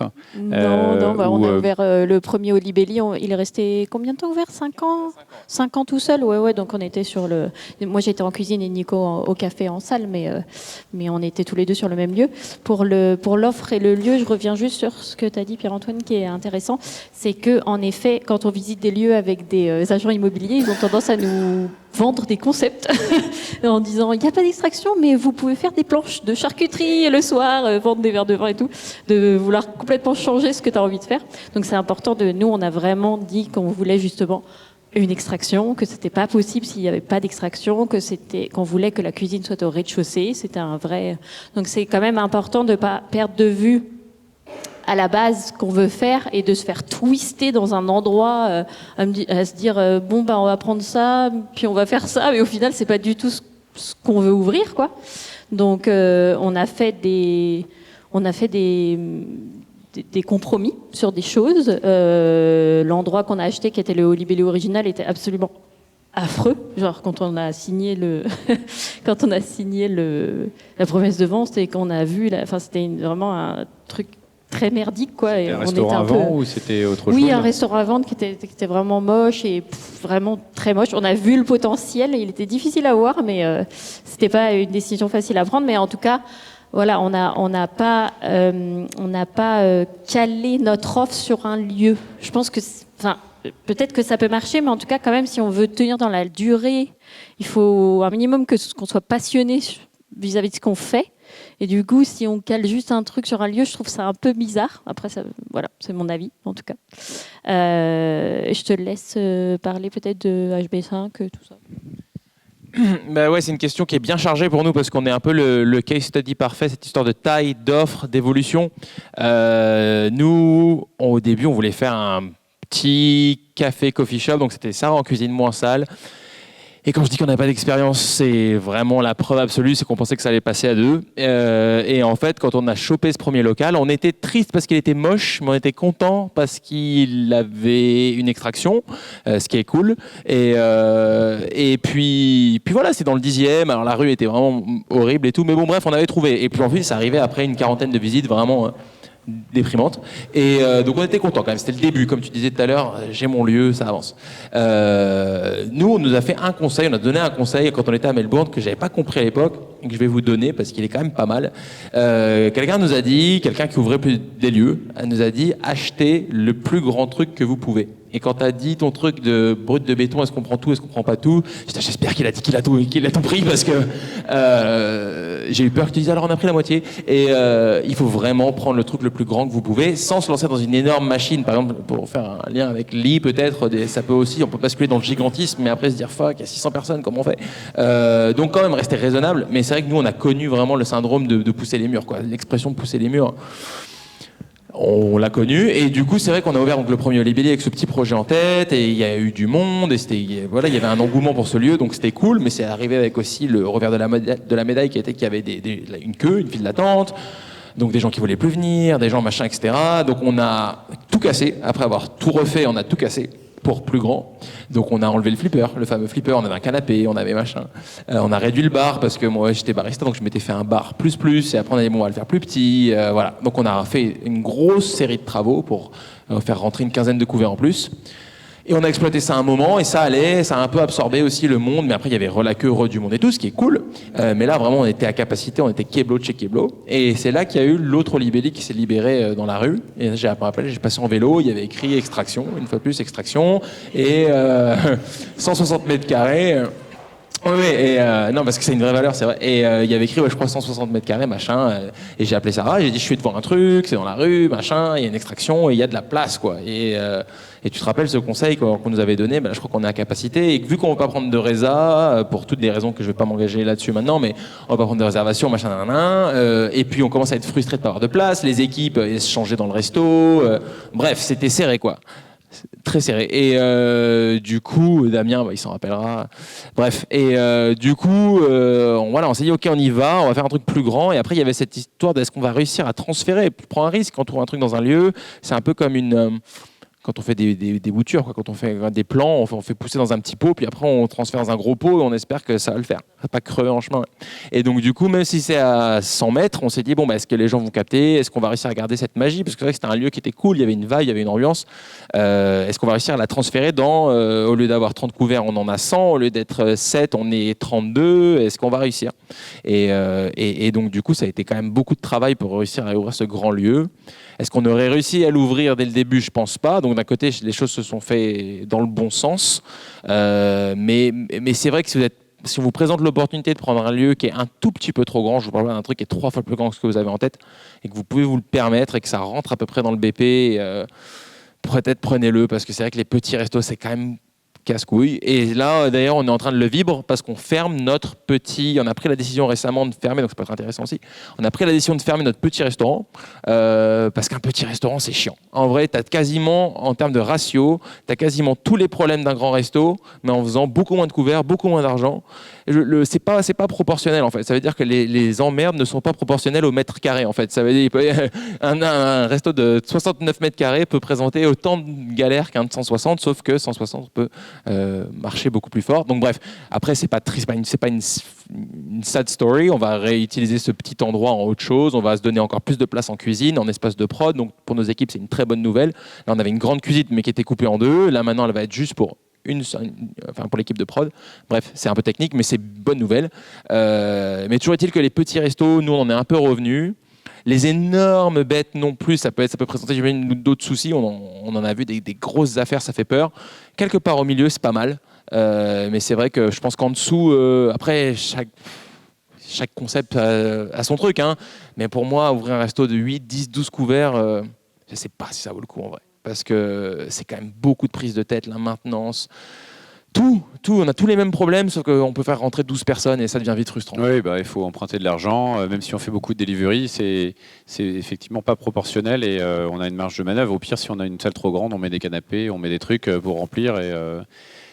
Vous l'avez vu, ça fait déjà 1 heure qu'on est ensemble, on pourra en passer au moins 2 ou 3, mais ça va être l'heure des questions pour notre panel d'invités du soir. Si vous avez des questions sur Service Compris, n'hésitez surtout pas, je serai là pour y répondre. Est-ce qu'il y a des questions dans la salle sur tel ou tel aspect? Merci. Bonsoir, merci beaucoup pour les conseils. Alors, du coup, je me suis lancée avec mon associé à l'ouverture d'un restaurant, donc on croise les doigts pour janvier de l'année prochaine. Alors, il se trouve que mon associé, il attend un bébé. Ça touche un peu les côtés personnels, mais je voulais demander si vous avez des questions par rapport à... Enfin, des questions, non, des conseils plutôt, à comment concilier la vie personnelle et professionnelle dans la restauration. Parce que, voilà.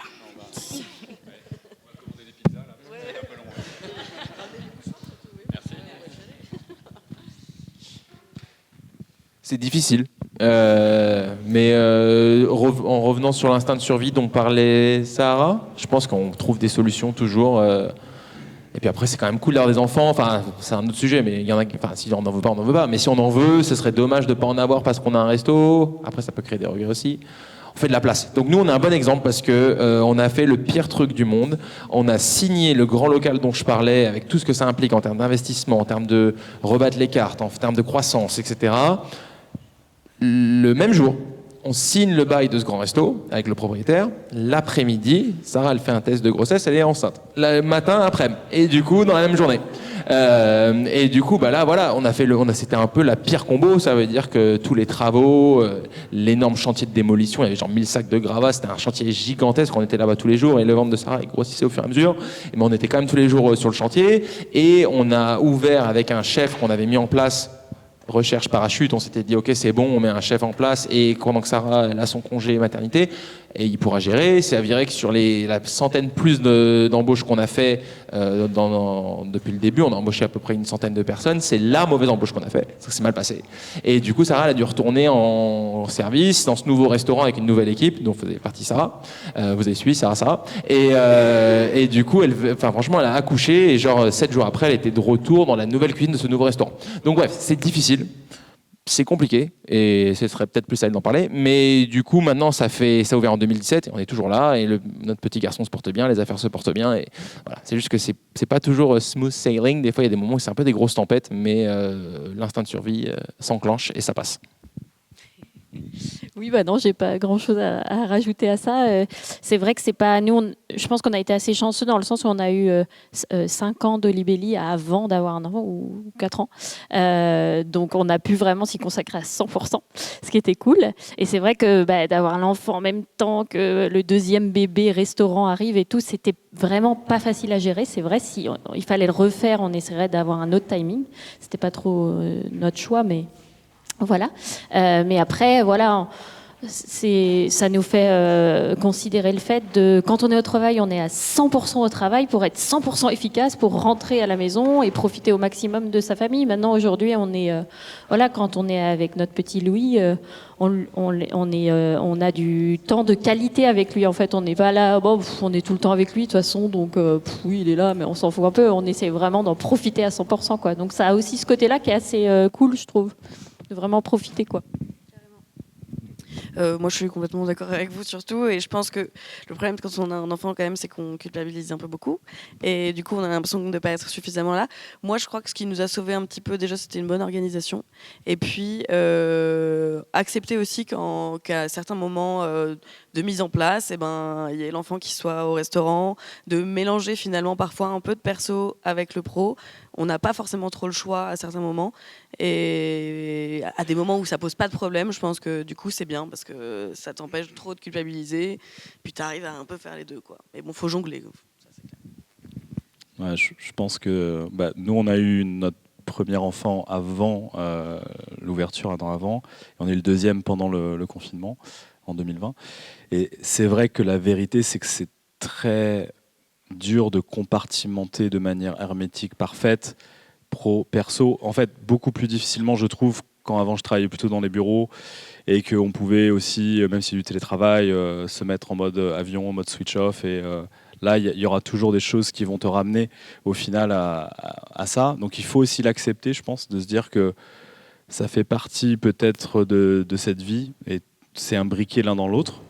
Et en effet, on peut voir souvent des fois nos enfants, ceux qui viennent à la maison, dans le café parce que là ils attendent à la sortie de la crèche que papa et maman est fini.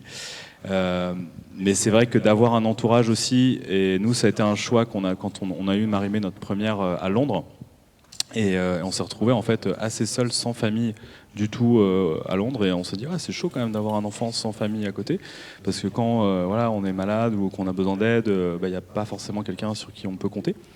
Donc le fait de s'installer à Nantes aussi, c'était le fait d'avoir aussi des gens autour de nous, de la famille, qui pouvaient nous aider, nous épauler. Donc l'entourage, c'est important aussi pour pouvoir aussi des fois délester certains moments et de se dire là j'ai une galère, je vais pouvoir quand même y répondre. Donc ça nous a aidés. Moi, ça me concerne pas trop.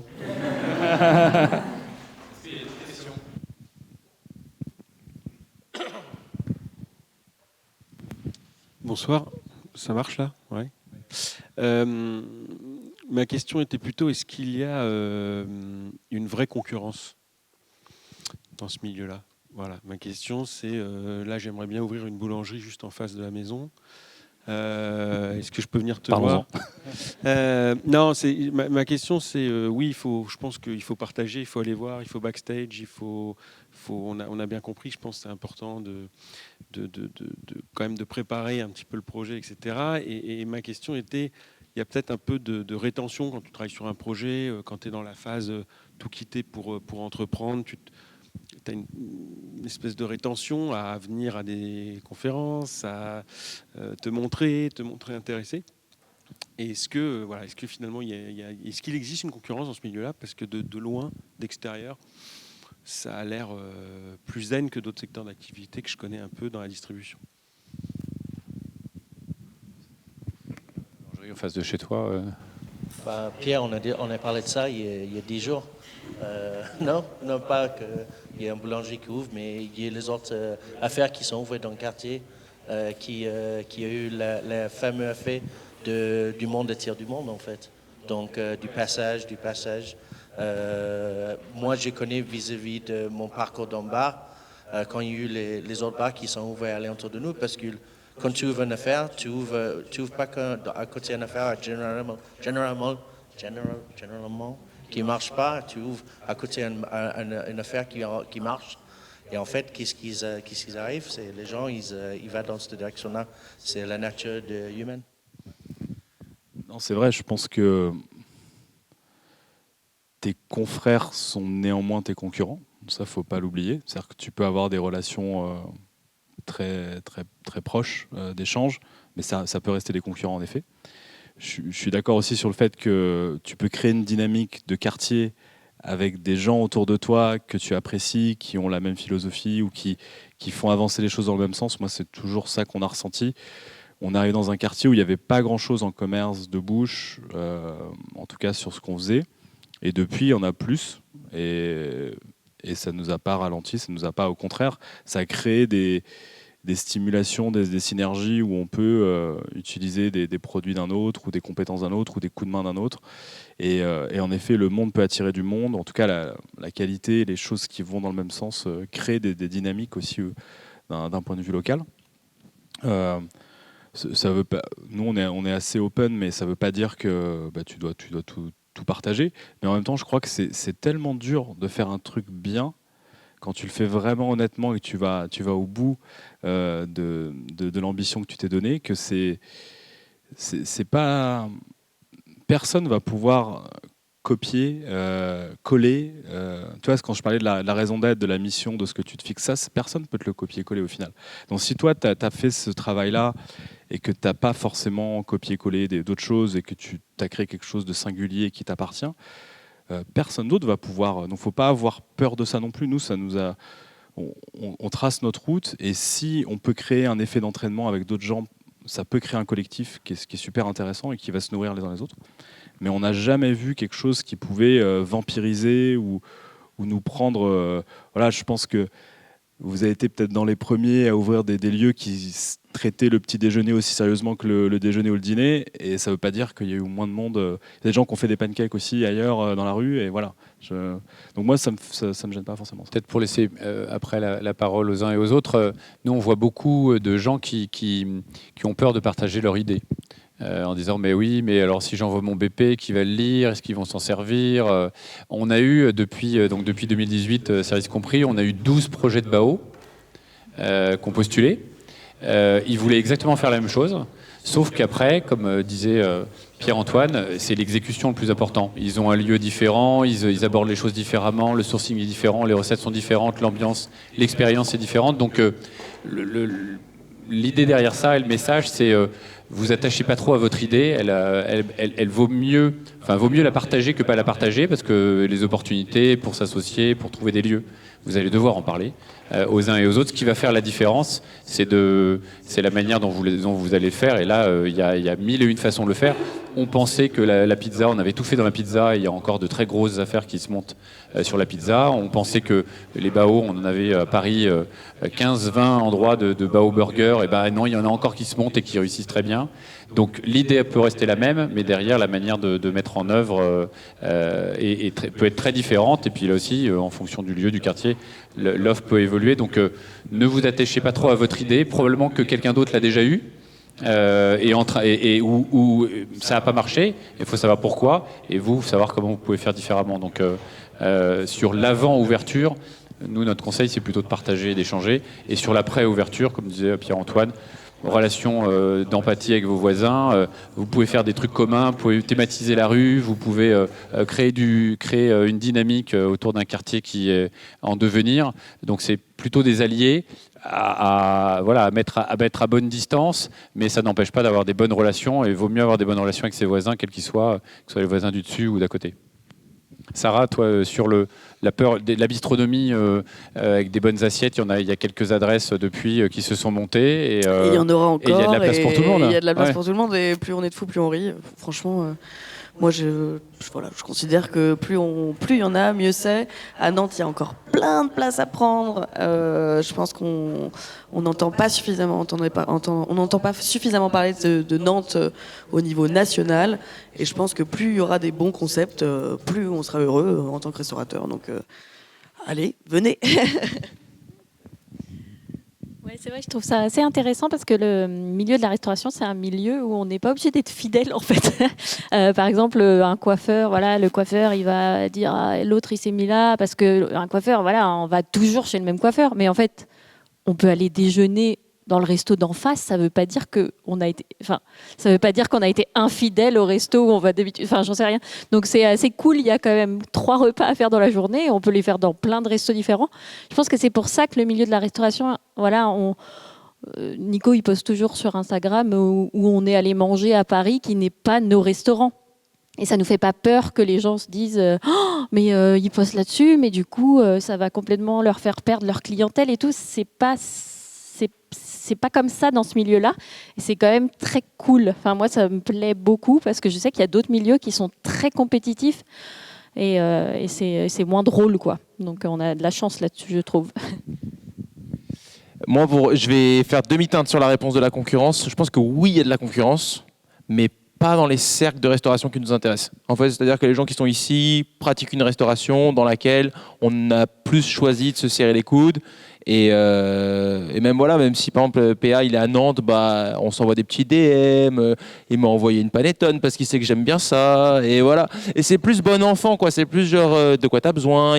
Si quelqu'un a besoin d'un fournisseur de mugs, bon on va filer un coup de main, etc. Mais ça c'est parce qu'on est un peu dans notre bulle, quoi. C'est-à-dire que donc je pense que oui, moi je pense que je suis moins définitif que les autres. Je pense qu'il y a de la concurrence pour répondre à votre question. Je pense que oui, il y en a. Je pense qu'il y a des gens qui pensent qu'à ça, mais dans notre bulle à nous, on a plus choisi voilà d'être dans un truc où on se file un coup de main. C'est vrai que c'est plus agréable, et je pense que de toute façon, il y a un système de purge qui est en train de se produire de la façon la plus bienveillante qui soit. Hein. C'est-à-dire que les mauvaises fausses adresses vont tranquillement s'en aller, et puis elles vont, j'espère, être remplacées doucement par des adresses plus vertueuses, plus sympathiques, plus bienveillantes. Et dans ce nouveau modèle de restauration, je pense peut-être que chaque génération de restaurateurs a dit ça, mais j'ai l'impression vraiment que la nôtre, en tout cas, est plus sur le coup de main et l'entraide et a moins peur. Et je sais qu'au début, nous, quand tu parlais de nos familles qui avaient peur, ils avaient peur de ce milieu, justement. Vous allez faire de la restauration, mais c'est un milieu de requins, tout le monde se tire dans les pattes, comment vous allez faire, c'est très dur. Et puis nous voyons avec nos têtes de 24-25 ans, et ils avaient peur pour nous. Et en fait, on a été agréablement surpris. Et nous, on a aussi mis l'accélérateur sur ce truc-là. On s'est dit, on va aller encore plus dans la bienveillance. Et c'est vrai qu'au début, quand je mettais des posts sur l'Instagram d'Olivelli, qui avait une certaine portée, sans le vouloir, mais c'est juste devenu comme ça, et qu'on mettait en avant voilà, des potes, des autres adresses et tout, vous n'avez pas peur qu'ils vous prennent votre clientèle, que les gens aillent chez eux, etc.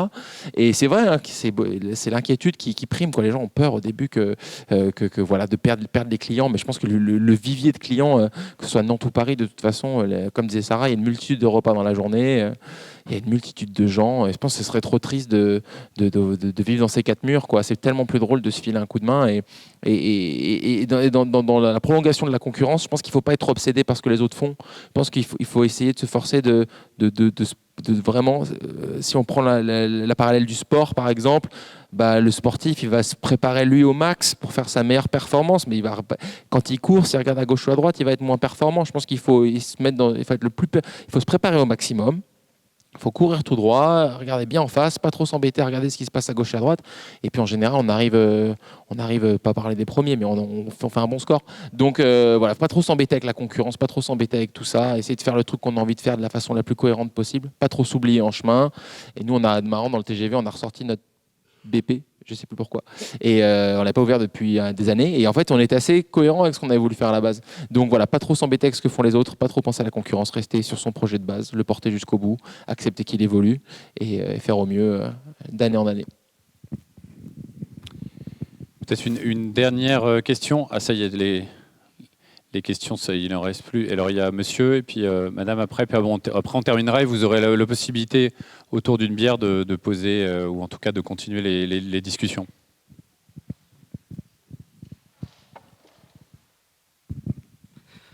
Bonsoir. Alors moi j'ai plusieurs questions en une. Je voulais revenir sur le pacte d'associés. Parce qu'en fait moi j'ai plusieurs affaires. Donc je suis directeur artistique dans la vie, je suis graphiste et j'ai plusieurs affaires avec plusieurs associés depuis quelques années. Je suis en train de revendre l'une d'entre elles justement pour monter un projet de cuisine, mais je suis lié par un pacte d'associés encore pendant 2 ans pour passer à 80% de mon temps et pendant 5 ans pour passer à 100%. Donc ce qui est compliqué. Donc ma première question est de savoir est-ce que ça vaut le coup de se lancer dans un projet de cuisine si on est au 3/5e par exemple. Et la deuxième question est de savoir aussi sur les formations. Moi, je ne suis pas professionnel, je suis amateur de cuisine et je n'ai pas envie de monter un restaurant, mais plutôt, vous ne me piquez pas l'idée, hein. J'ai envie de monter un fumoir à poissons, avec des poissons locaux nantais. Sarah, tu notes s'il te plaît. Et voilà, donc je cherche plutôt un laboratoire pour expérimenter des choses, pas quelque chose qui a pignon sur rue. Est-ce que ça, c'est combinatoire avec ma partie société, directeur d'agence où j'ai pas le choix aussi de garder un peu un pied dans l'entrepreneuriat, dans mes agences, mais aussi l'envie énorme de faire de la cuisine dès demain. Donc, ça dépend si tu aimes dormir. Est-ce que tu aimes dormir? je dors déjà pas beaucoup. Voilà, bah, c'est bon alors.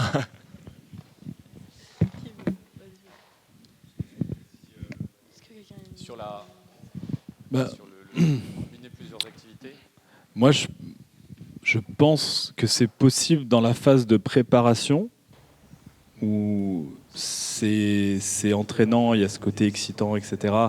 Mais mine de rien, c'est pas la même chose d'avoir un lieu ouvert où il y a des gens qui viennent, où il y a des clients qui commandent, si c'est plutôt en mode B2B, où on a des obligations face à nos clients.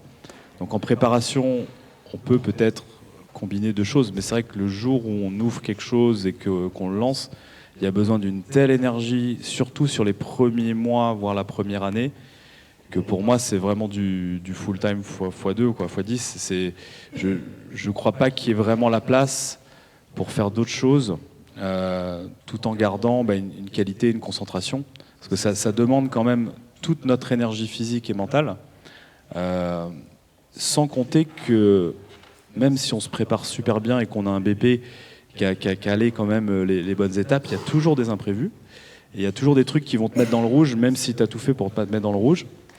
Même si tu n'as pas d'enfant, même si tu n'as pas de soucis familiaux, il y aura toujours des choses qui vont te ramener à... Donc moi, je pense que ça serait chaud de lancer quelque chose en solo, ou, à moins d'avoir d'autres associés qui puissent prendre une charge. Je ne sais pas ce que vous en pensez les autres. Alors, moi, j'ai 2 copains qui ont lancé le marché noir là, à Nantes, donc fumoir de viande. Donc les gars, tu vois, ils ont eu quand même du coup tous les tests déjà pour avoir des produits quand même finis, qui soient bien. Déjà, tu as toute cette partie de test et de mise en place. Donc là, forcément, je pense que tu es à 100%. Après, tu vois, eux, les gars, ils ont décidé de partager un peu leur année où ils vont avoir en fait peut-être 6 mois et ils vont bosser à fond. Ils vont faire des festoches, des marchés, des choses comme ça, de la vente. Et puis après, tout le reste, une autre partie de l'année où ils vont être plutôt en fond, c'est-à-dire qu'une entreprise qui va fonctionner, mais pas à 100%. Donc en fait, en soi, il y a peut-être moyen de trouver un entre-deux. Mine de rien, tu as quand même, je pense, une grosse partie de l'année et une grosse mise en place pour avoir quelque chose qui soit solide et qui puisse, entre guillemets, subir des hauts et des bas de fonctionnement, tout en gardant un produit finalement toujours identique et toujours celui que tu veux. Peut-être sur le côté, sur les restaurateurs qu'on accompagne. Après, je laisserai Nico et Elie compléter. nous, on part du principe qu'à partir de la promesse de vente, c'est très difficile de penser à autre chose.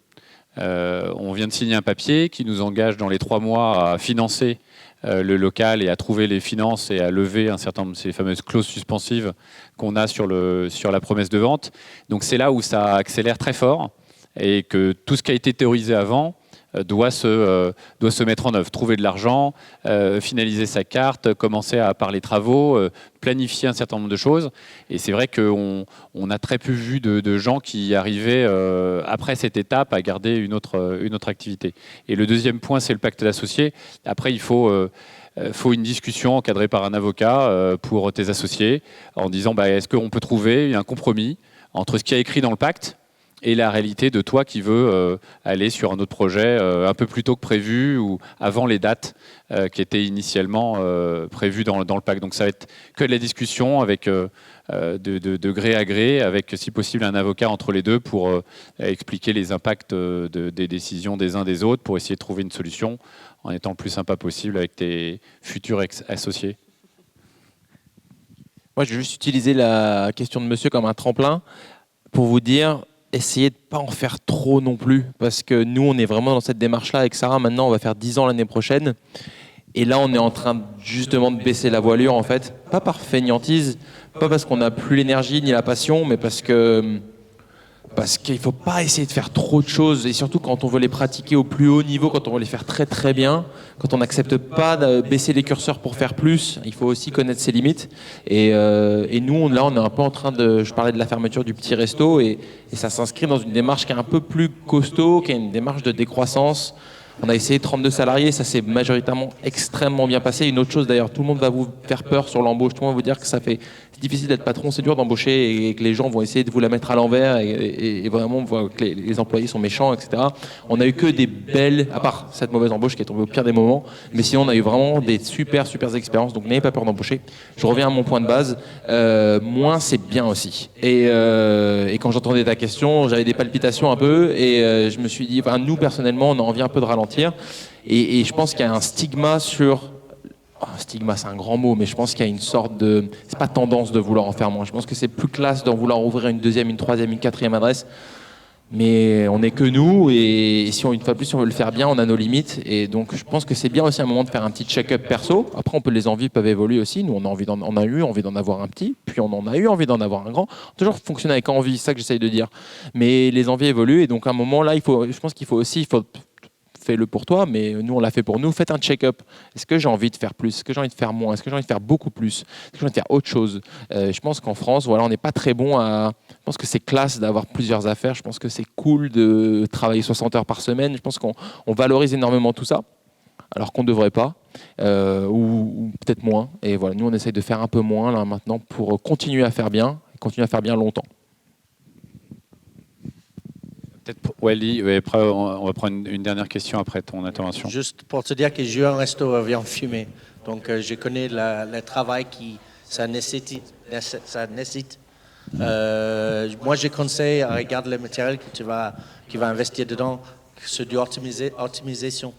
Parce que moi, j'ai allé droit au mur au début, parce que j'étais à côté du feu, en train d'alimenter aux bûches pendant la nuit. Donc, fais gaffe. Renseigne-toi bien sur tout ce qui est optimisation de matériel. On va devoir terminer notre intervention de ce soir. On peut continuer autour d'une bière, effectivement, à discuter. Et on va remercier nos invités de ce soir.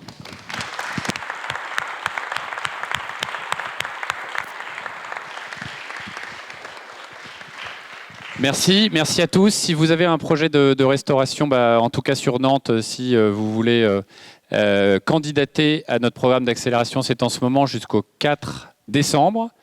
Donc c'est une vingtaine de questions assez simples que tout le monde vous posera. Donc c'est l'occasion de vous les poser. Ensuite, on passe 2 jours. Vous passez 2 jours avec Lee, Pierre-Antoine et Sarah au début du mois de janvier pour faire le point sur ce projet, par les business plans, par les lieux, par les sourcings, par les financements. Si Nicolas et Sarah veulent venir aussi pour témoigner encore plus avec la promo de la décroissance, il y a 2 mots-clés aujourd'hui, c'est décroissance et extraction. Et donc 2 jours pour faire le point et mettre votre projet sur les meilleurs rails possibles. Ensuite, il y a un jury fin janvier qui permettra là aussi toujours à nos 3 mentors services compris Nantes, d'accompagner certains pendant 6 mois de manière plus rapprochée, plus personnelle, d'accéder à la communauté services compris et de aller le plus près possible et dans les meilleures conditions possibles vers une ouverture. Aujourd'hui, pour les pressés, c'est très difficile aujourd'hui de dire j'ouvre dans 6 mois. Même si vous êtes bien avancé, on compte habituellement, à partir du mois de janvier, qui va être les 2 jours, c'est entre 8 à 12 mois. Donc il faut aussi que vous ayez les reins relativement solides pour passer toute l'année 2023 à préparer votre projet et dans le meilleur cas ouvrir 3e trimestre ou 4e trimestre 2023. Donc on pourra en reparler, mais c'est des choses pour vous projeter un peu. On n'a pas trop parlé planning, mais c'est vrai que toutes ces réflexions, elles prennent du temps. Et ensuite, on n'est pas tout seul dans un projet. Il y a des banquiers à convaincre, il y a des lieux à chercher, il y a des financements, il y a des équipes, et tout ça, ça prend un petit peu de temps. Donc il faut vous projeter aujourd'hui plutôt à horizon 2e moitié de 2023 si tout se passe bien pour démarrer votre activité de restauration. Voilà, donc n'hésitez pas à venir me poser des questions au panel, et puis on espère vous voir dans la plateforme de candidature et si tout se passe bien au mois de janvier pour vous aider à accélérer et à aller plus vite. Merci à toutes et à tous. Bonne soirée.